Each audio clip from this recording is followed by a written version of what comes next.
Hello नमस्कार, आप सभी का बहुत-बहुत स्वागत है हमारे चैनल पर। तो जैसा कि आप लोगों को ज्ञात होगा, आपके अपने चैनल के माध्यम से Hindi, TGT, PGT, net, JRF जैसी आदि एग्ज़ाम की तैयारी कराई जाती है। साथ ही विभिन्न प्रकार की प्रतियोगी परीक्षा के सामान्य हिंदी पाठ की तैयारी कराई जाती है। जो लोग चैनल पर नए हैं, चैनल को सब्सक्राइब जरूर करें, वीडियो अच्छा लगे लाइक शेयर जरूर करें, साथ में बेल आइकन प्रेस करें जिससे कि मेरा जो भी नया वीडियो आए उसका नोटिफिकेशन सबसे पहले आप तक पहुंचे। तो फ्रेंड्स, आज हम हिंदी व्याकरण के महत्वपूर्ण प्रैक्टिस सेट सॉल्व करेंगे जिसमें 100 प्रश्नों को हमने रखा है। प्रश्न बहुत ही महत्वपूर्ण है एग्जाम के अकॉर्डिंग। इसमें भाषा का भी बहुत एक अहम रोल है इन प्रश्नों में, क्योंकि जिस प्रकार की भाषा एग्ज़ाम में यूज़ होती है सेम उसी भाषा को हमने इस प्रश्नों में रखा है। तो इसीलिए सभी से निवेदन है, सभी से प्रार्थना है, सभी से विनती है कि वीडियो को लास्ट तक ज़रूर देखिए।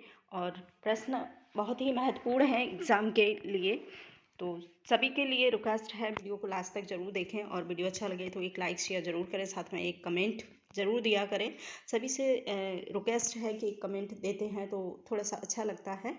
तो चलिए, पहला प्रश्न है। इसमें 15 प्रश्न हमने पहले करा दिए थे एक पहले प्रैक्टिस सेट में, ये उसका नेक्स्ट वाला प्रश्न है। तो चलिए देखते हैं। पहला प्रश्न है, वाह कौन सा व्यंजन है। पूछा है कि जो वाह है वो किस प्रकार का व्यंजन है। ऊष्म व्यंजन है, महाप्राण है, अंतस्थ व्यंजन है और अघोष व्यंजन है। तो आंसर इसका हो जाएगा सी सही। अंतस्थ व्यंजन के अंतर्गत ही वाह को रखा गया है। अंतस्थ व्यंजन में टोटल 4 वर्ड हैं, जिसमें हैं य, र, ला और वा। ये चारों के चारों वर्ड अंतस्थ व्यंजन के अंतर्गत आते हैं। तो वा एक अंतस्थ व्यंजन है। इसके बाद नेक्स्ट दूसरा प्रश्न है प, फ, बा, भा, म आदि उच्चारण किस से होते हैं। ये किस प्रकार के व्यंजन हैं, इनका उच्चारण स्थान क्या है। ऑप्शन है दंत है, ओष्ठ है, तालव्य है और कंठ है। 4 ऑप्शन है। तो आंसर जो हो जाएगा बी सही हो जाएगा। ओष्ठ के अंतर्गत ये आता है 4 व्यंजन। ये व्यंजन पाफा, बाभा और माँ ये ओष्ठ व्यंजन के अंतर्गत आते हैं। तो आंसर हमारा बी सही हो जाएगा, ओष्ठ। इसके बाद नेक्स्ट दूसरा प्रश्न देखेंगे। जब 2 व्यंजन एक साथ मिलते हैं तो उन्हें क्या कहते हैं। ऑप्शन है संयुक्त व्यंजन, अल्प प्राण और अंतस्थ व्यंजन या फिर महाप्राण। तो जब 2 व्यंजन आपस में मिलते हैं तो हम सभी लोग जानते हैं ये संयुक्त व्यंजन के रूप में होते हैं, इन्हें संयुक्त व्यंजन कहते हैं। संयुक्त व्यंजन हमारी हिंदी वर्णमाला में टोटल 3 रखे गए हैं, जिसमें हैं छ, त्र और ज्ञ।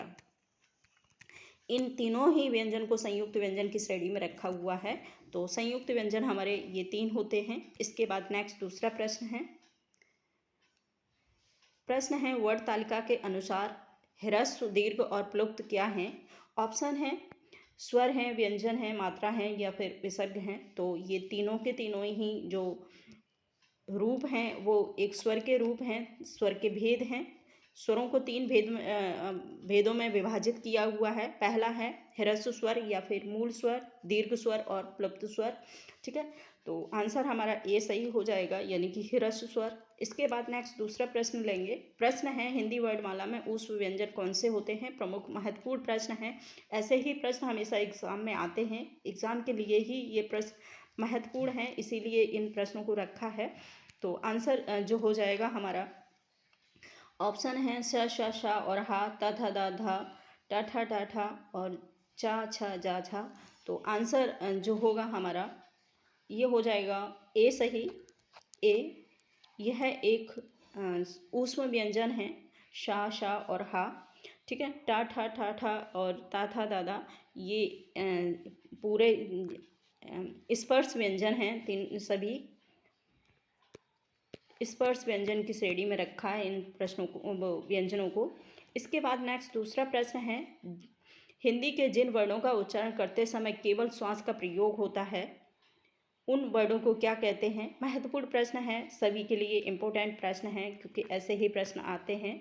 तो इसे स्टार लगाकर 2023 के लिए आप लोग अपने नोट्स में ज़रूर मेंशन करेंगे। ऑप्शन है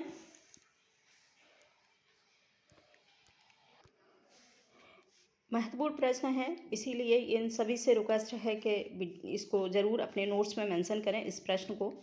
और ऑप्शन है हमारे अघोष है, सघोष है, अल्पप्राण है और महाप्राण है। तो जिन स्वरों का उच्चारण या फिर जिन वर्णों का उच्चारण हमारा श्वास के माध्यम से होता है उन्हें हम अघोष व्यंजन कहते हैं। अब सवाल उठता है कि अघोष व्यंजन होते क्या हैं। अघोष व्यंजन कौन कौन से होते हैं वो आप सभी लोग देख लीजिए। अघोष व्यंजन के अंतर्गत जो आता है, प्रत्येक वर्ग का पहला, यहाँ आप लोग लिख लीजिए, प्रत्येक वर्ग का पहला, दूसरा वर्ड, प्रत्येक वर्ग का, जैसे कि हमारे स्पर्श व्यंजन 4 वर्ग होते हैं, 4 वर्गों में विभाजित है हमारे स्पर्श व्यंजन। तो उन सभी 5 भागों में हमारे स्पर्श व्यंजनों को बांटा है। तो उन 5 जो स्पर्श व्यंजन हैं उनके प्रत्येक वर्ग का पहला और दूसरा वर्ड, ठीक है। इसके साथ ऊष्म व्यंजन शा और शा, ये सभी के सभी हमारे अघोष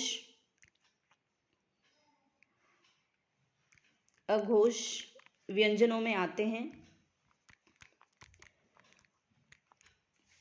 अघोष व्यंजन है।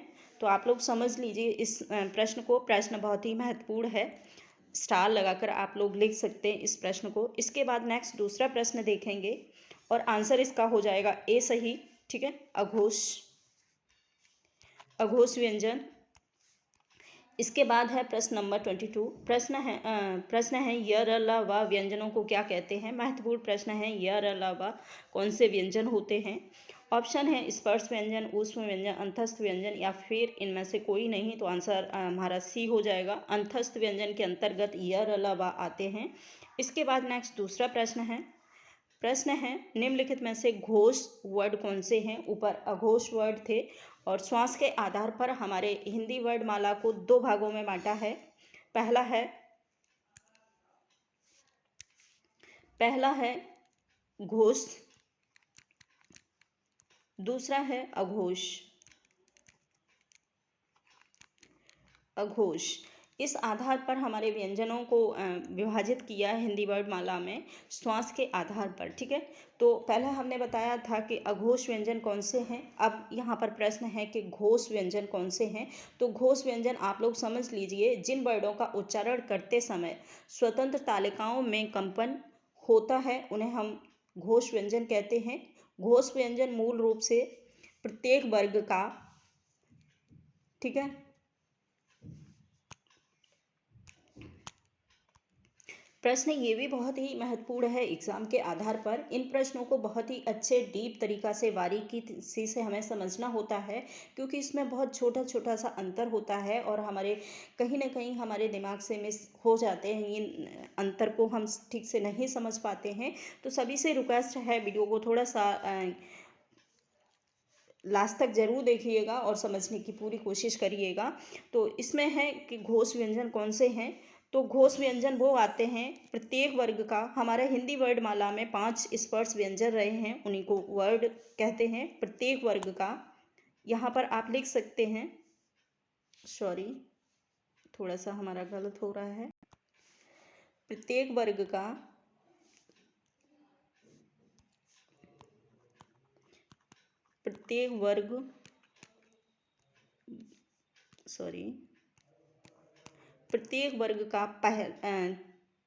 तीसरा,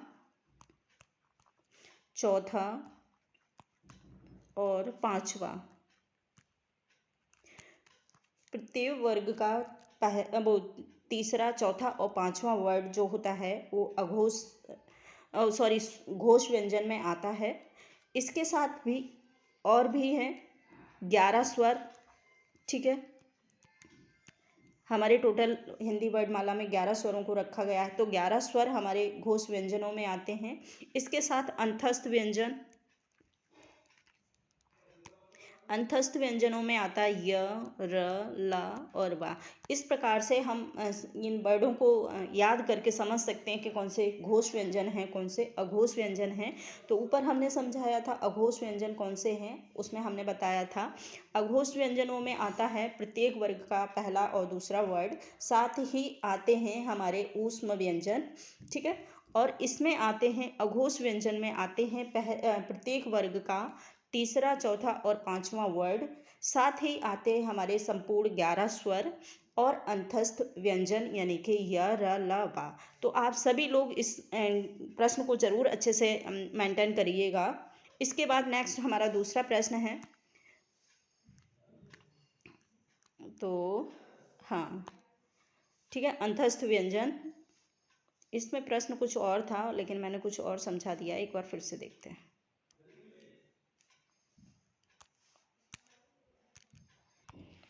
हाँ, तो इस प्रश्न का हमने थोड़ा सा डिटेल समझा के छोड़ दिया था, आंसर हमने नहीं बताया था। आंसर इसका जा हो जाएगा, ठीक है, आंसर इसका हो जाएगा जा।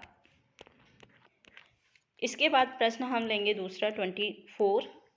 प्रश्न है निम्नलिखित में से कौन सा ओस्ट वर्ड कौन सा है, ठीक है। ओस्ट वर्ड हमें बताना है कि कौन सा इसमें ओस्ट वर्ड है। ऑप्शन है आ है, ई है और ऊ है, ठीक है। तो आंसर हमारा ऊ सही हो जाएगा, ओस्ट वर्ड के अंतर्गत हमारे आते हैं। इसका एक सूत्र भी है, आप चाहें तो इस सूत्र को भी लिख सकते हैं। सूत्र है हमारा उपधीयमानीय नाम ओष्ठः, यानी कि पा वर्ग के संपूर्ण व्यंजन और ऊ विसर्ग और अर्ध चंद्र बिंदु आता है वो। इस प्रकार से इस क्या नाम है सूत्र को भी लिख लेते हैं। उपधीय सूत्र है हमारा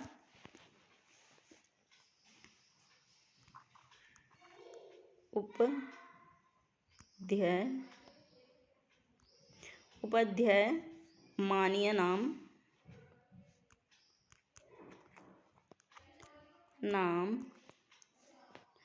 ओष्ठ, ठीक है, ओष्ठ, या फिर यहाँ बिंदी भी लिख सकते हैं, ओष्ठ, ओष्ठ।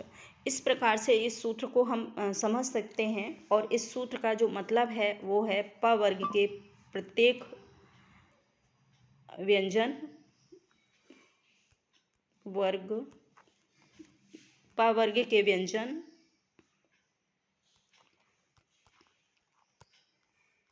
ठीक है, पा वर्ग जितना भी जो पा वर्ग है वो ओष्ठ में आता है। इसके साथ है ऊ और ऊ, दोनों ऊ आते हैं। विसर्ग बहुत बार प्रश्न बनता है कि विसर्ग है वो क्या है, मतलब पूछा जाता है स्वर है, व्यंजन है, या फिर किस वर्ग के अंतर्गत आता है। तो आप लोग समझ लीजिएगा कि जो विसर्ग है वो हमारा ओष्ठ व्यंजन के वो ओष्ठ वर्ग के अंतर्गत आता है।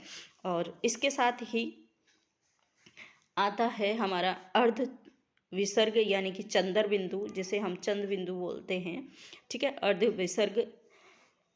तो इस प्रकार से हमारा जो आंसर हो जाएगा डी सही हो जाएगा, ऊ। इसके बाद नेक्स्ट दूसरा प्रश्न है अनुस्वार किस का कार्य करता है। महत्वपूर्ण प्रश्न है कि अनुस्वार किस का कार्य करता है। हमारे हिंदी वर्ड माला में अनुस्वारों का क्या स्थान है ये हमें समझना है, ठीक है।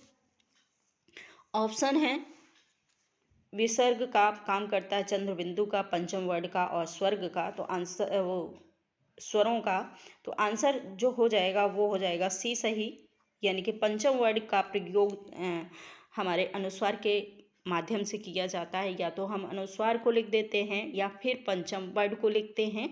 अनुस्वार होता है किसी वर्ड के ऊपर बिंदी रखना, जैसे पंच, ठीक है। तो यहाँ पर जो पा वर्ग का यानी कि जो वर्ड है, यानी कि तो उसको हम बिंदी के अंतर्गत लिख सकते हैं। और या तो हम बिंदी को लिख देते हैं या फिर पंचम अक्षर को लिख देते हैं, किसी भी वर्ड का पंचमा अक्षर। 5 हमारे वर्ड स्पर्श व्यंजन के 5 वर्ग हैं, तो उन वर्गों में से किसी भी 5 वर्ग का पंचमा अक्षर होता है अनुस्वार। तो आंसर हमारा हो जाएगा सी सही। ठीक है, पंचमा अक्षर का प्रयोग करता है। इसके बाद नेक्स्ट दूसरा प्रश्न है, निम्नलिखित भाषा में मूल ध्वनियों के लिए जो चिन्ह मान लिए गए हैं या जिस रूप में लिखे जाते हैं उसे क्या कहते हैं। महत्वपूर्ण प्रश्न है और सादा सिंपल सा प्रश्न है। ऑप्शन है लिपि कहते हैं, स्वर कहते हैं, ध्वनियाँ कहते हैं या फिर व्यंजन कहते हैं। तो महत्वपूर्ण प्रश्न है और एक साधारण सा प्रश्न है न, हम लिपियाँ कहते हैं कि हमारे हिंदी वर्णमाला में जिन स्वरों को या फिर व्यंजनों को हम एक नियमित आकार के आधार पर ही उन्हें समझते हैं, लिखते हैं, उन्हीं आकार और नियम के आधार पर लिखने वाले वर्डों को हम लिपि कहते हैं। तो आंसर हमारा ए सही हो जाएगा। इसके बाद है प्रश्न हमारा नेक्स्ट दूसरा प्रश्न है, निम्नलिखित में से कौन सा संयुक्त स्वर नहीं है।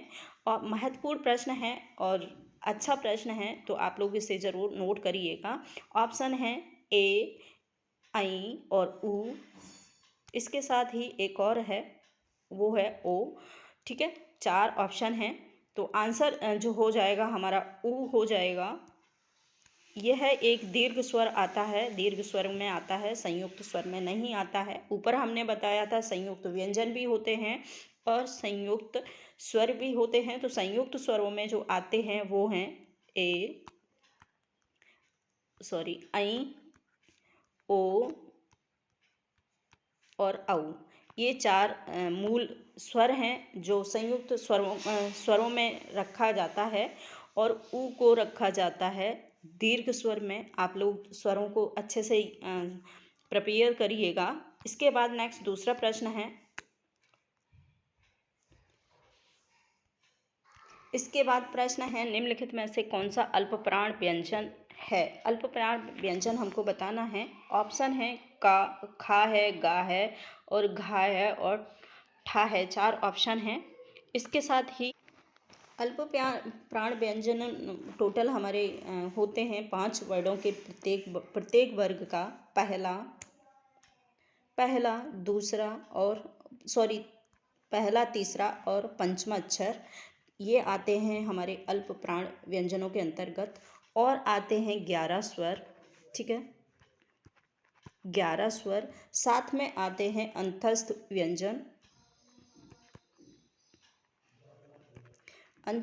व्यंजन। तो इस प्रकार से हमारे जो अल्प प्राण के टोटल व्यंजन होते हैं वो आप लोग काउंट कर लीजिएगा। इसमें 11 स्वर हैं और 3 3 3 5 15 15 ये हैं और 4 ये हैं। इस प्रकार से आप उसको कैलकुलेशन करिए और हमेशा के लिए इनको याद रखिएगा कि अल्प प्राण व्यंजनों में क्या होता है। मोस्टली क्या हम समझ लेते हैं, अल्प प्राण व्यंजनों को प्रत्येक वर्ग का पहला, तीसरा और पंचमा अक्षर ही मान लेते हैं, बाकी हमें नहीं पता होता है। तो टोटल जो अल्प प्राण व्यंजनों के अंतर्गत आते हैं वो आते हैं प्रत्येक वर्ग का पहला, तीसरा और पंचमा अक्षर। साथ ही आते हैं हमारे 11 स्वर और आते हैं अंतस्थ व्यंजन। ठीक है, तो आंसर हमारा हो जाएगा गा सही। अल्प प्राण व्यंजन पूछा है तो गा हमारा हो जाएगा सही। इसके बाद है प्रश्न हमारा नेक्स्ट दूसरा। ठीक है, निम्नलिखित में से कौन सा महाप्राण वर्गों वाला वर्ग है। ठीक है, बहुत ही महत्वपूर्ण प्रश्न है। इसमें श्रेणी दी हुई है, प्रत्येक वर्ग यानी कि कुछ वर्ड दे दिए हैं और उसमें हमें बताना है कि महाप्राण वाले जो व्यंजन हैं वो कौन कौन से हैं और उसी के आधार पर हमें बताना है। तो आंसर जो हो जाएगा हमारा हो जाएगा ए सही। ठीक है, आंसर हो जाएगा ए सही, खा, छा और ठा। ठीक है, अब देख लेते हैं कि महाप्राण व्यंजन किस प्रकार से हम समझ सकते हैं बहुत ही आसान तरीके से और हमेशा याद रख सकते हैं हमेशा के लिए। उस आधार को समझिएगा। तो इसमें होता है प्रत्येक वर्ग का दूसरा और चौथा वर्ड। ठीक है, प्रत्येक वर्ग का यानी कि 24 याद रखिएगा। प्राण हमेशा चलते हैं और वो चलते हैं 24 घंटे। इस प्रकार से आप समझिएगा कि दूसरा और चौथा वर्ड प्रत्येक वर्ग का, साथ ही आते हैं इसमें प्रत्येक वर्ग का दूसरा और आते हैं हमारे ऊष्म व्यंजन। ठीक है, इसमें महाप्राण में। ठीक है, ऊष्म व्यंजन हम समझ सकते हैं कौन कौन से होते हैं। शा, शा और शा और हा। मूल रूप से 4 ऊष्म व्यंजन होते हैं, सा, सा और हा। तो इसी आधार पर हम महाप्राण को समझ सकते हैं। 24 हमारे यानी कि प्रत्येक वर्ग का दूसरा और चौथा वर्ड साथ ही आते हैं ऊष्म व्यंजन सा, शा और हा। तो महाप्राण होते हैं। तो आंसर हमारा हो जाएगा ए सही। इसके बाद नेक्स्ट हम दूसरा प्रश्न देखेंगे, प्रश्न नंबर 30। ए और ऐ वर्ड क्या कहलाते हैं? महत्वपूर्ण प्रश्न है। ऑप्शन है नासिक के कहलाते, मूर्धन्य कहलाते, ओष्ठ कहलाते या फिर कंठ तालव्य कहलाते हैं। तो आंसर हमारा हो जाएगा डी सही, सॉरी डा बोल रही हूँ, डी सही। अब किस प्रकार से सही होगा ये भी आप लोग समझ लीजिए एक थोड़ी सी झलक के माध्यम से, ठीक है। तो नासिक के व्यंजन को हम देखेंगे, नासिक के व्यंजन होते कौन से हैं, एक सूत्र के माध्यम से इन प्रश्नों को समझेंगे। इस प्रश्न ऑप्शन है नासिक है, मूर्धन्य, ओष्ठ है और कंठतालु है। तो आंसर हो जाएगा ये कंठतालु, कंठतालु हो जाएगा। इसका एक महत्वपूर्ण सूत्र है, सूत्र को आप हमेशा याद रखिएगा, ए दे और ताओ, ये इसका सूत्र है। इस सूत्र के माध्यम से आप हमेशा इस चीज़ को याद रखेंगे और कभी नहीं भूल पाएंगे लाइफ में। इसका आंसर है, इसका मतलब है ए और ऐ जो वर्ड हैं ये हमेशा कंठतालु में आते हैं, ठीक है। इस प्रकार से अब हम नेक्स्ट दूसरा प्रश्न देखेंगे। प्रश्न है 31। निम्नलिखित में से किस शब्द के द्वित व्यंजन हैं? ठीक है, द्वित व्यंजन हमें बताने हैं किस शब्द में द्वित व्यंजनों का प्रयोग हुआ है, ठीक है। तो आंसर जो हो जाएगा, ऑप्शन है पुनः है, इलाहाबाद है, दिल्ली है और है उत्साह। 4 ऑप्शन हैं। तो आंसर जो हो जाएगा हमारा सी सही हो जाएगा, दिल्ली। द्वित व्यंजन उन व्यंजनों को कहते हैं जहां एक शब्द 2 बार प्रयोग हुआ हो किसी सहायक शब्द के रूप में, तो उसे हम द्वित व्यंजनों की श्रेणी में रखते हैं। इस प्रकार से आंसर हमारा सी सही हो जाएगा, दिल्ली। इसके बाद प्रश्न है नेक्स्ट दूसरा। निम्नलिखित में से कंठ ध्वनियाँ कौन सी हैं? कंठ ध्वनियाँ हमको बताना है। तो हम सभी जानते हैं कंठ ध्वनियाँ कौन सी होती हैं। तो का वर्ग के जो व्यंजन होते हैं उन्हें कंठ ध्वनियों में रखा जाता है। इसका एक सूत्र है, सूत्र आप लोग याद रखिएगा। सूत्र बहुत महत्वपूर्ण होते हैं व्यंजन और स्वरों को समझने के लिए। स्वर बहुत ही महत्वपूर्ण भूमिका निभाते हैं। इसका सूत्र है अ कु ह विसर्जनीय नाम, विसर्जनीय नाम कंठा, ठीक है। अकुहा विसर्जनीय नाम कंठा। इस प्रकार से हम कंठ ध्वनियों को समझ सकते हैं। इसका मतलब इस प्रकार सूत्र के माध्यम से समझेंगे तो हम कंठ ध्वनियों में जितने भी वर्ड आते हैं टोटल हम समझ सकते हैं। लेकिन नॉर्मली हम क्या समझते हैं कि कंठ ध्वनियों में क वर्ग के व्यंजन ही आते हैं, ऐसा नहीं है। तो आप लोग याद रखिएगा, अकुहा विसर्जनीय नाम कंठा यानी कि अ और आ का वर्ग के संपूर्ण व्यंजन, हा विसर्ग, ये सभी आते हैं हमारे कंठ ध्वनियों में। तो इस आधार पर हमारा जो आंसर होगा वो हो जाएगा ए सही। इसके बाद नेक्स्ट प्रश्न है, निम्नलिखित में से कौन सा वर्ड उच्चारण की दृष्टि से दंत नहीं है? ये हमें बताना है कि दंत नहीं है, वो हमको बताना है। तो ऑप्शन है ता है, ना है, दा है और टा है। तो आंसर हमारा डी सही हो जाएगा, टा सही है। टा जो है हमारा दंत ध्वनियों में नहीं आता है। ये